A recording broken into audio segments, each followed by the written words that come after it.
no shortage of braking demonstrations online, but I'm going to do one anyway. I'm going to get up to speed here, 40 kilometers an hour, and use just the rear brake.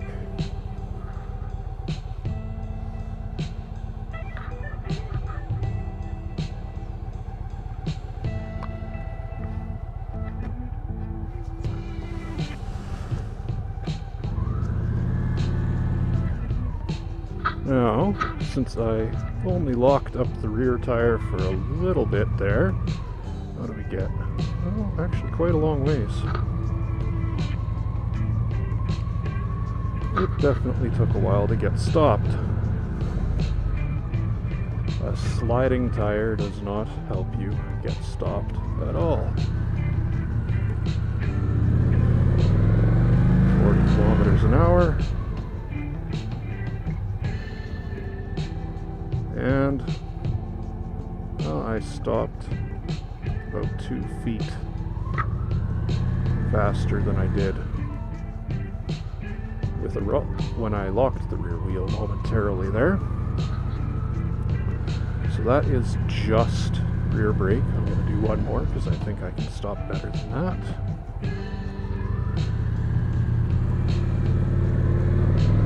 Same speed. There we go, just rear brake. Stopped a bike length sooner than I did with the rear wheel locking. So, since this surface is not level, it slopes down to this side. As soon as I locked my rear wheel, it started to slide off to the side.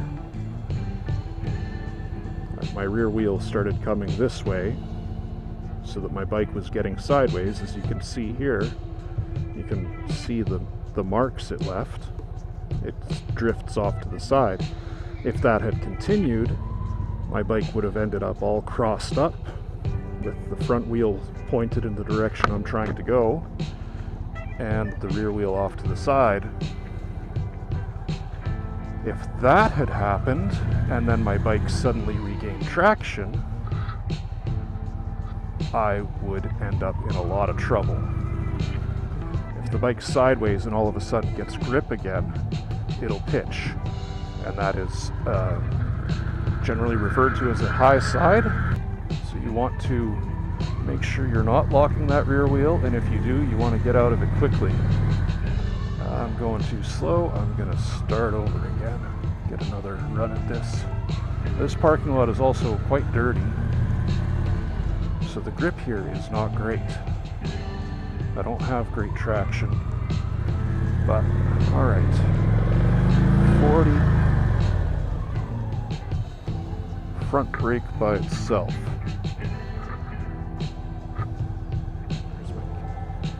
So that, what is that? That's 1, 2, 3, 4 parking spaces is what it took to get stopped using just the front brake versus 1, 2, 3, 4, 5, 6, 7.5 parking spaces with the rear brake locked up, and we'll say 6.5 for the rear brake doing as best as it can.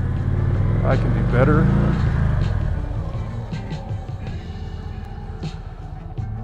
One, 2, 3 spaces.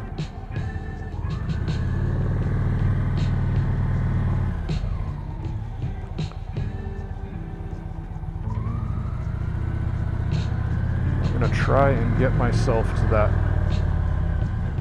threshold braking a little bit sooner. So you want to feed in the brake smoothly. Oh, I overdid it.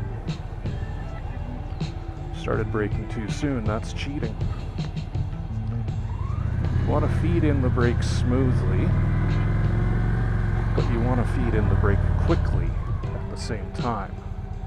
So you want to transfer all the weight to the front wheel. Well, not all the weight. You want to get your weight transferred to the front wheel.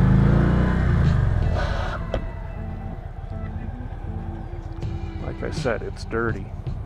And if you don't transfer your weight quickly enough, you lock the front wheel.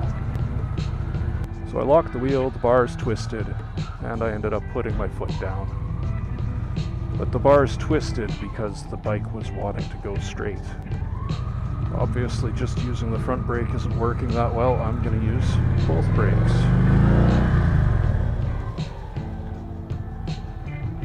And what do we got? 1, 2, 3, 4 spaces.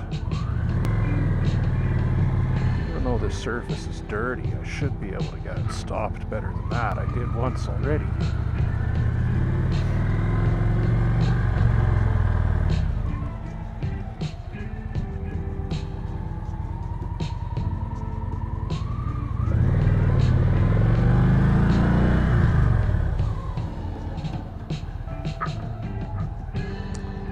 Well, I think I've got to give it one more. So what's happening here is I'm giving myself such a short distance to accelerate. All the weight is moving to the back of the bike. And then I'm having to very quickly transfer all the weight to the front of the bike to get it stopped. And it's not working out that great for me.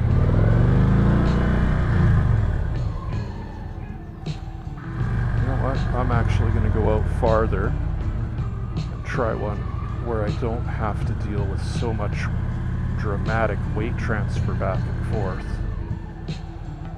I bet that will actually make a significant difference. Where's this guy going?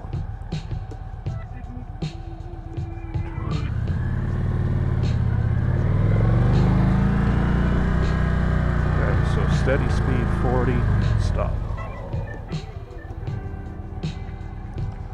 Yeah, I guess that's about as much as I can do. That is the front wheel on its limit.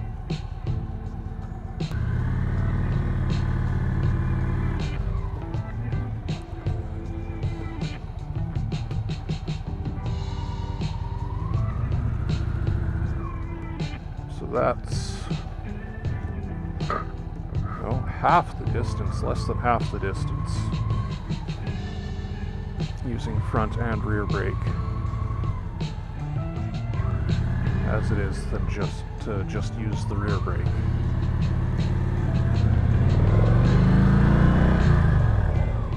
Yeah, that surface is just too dirty.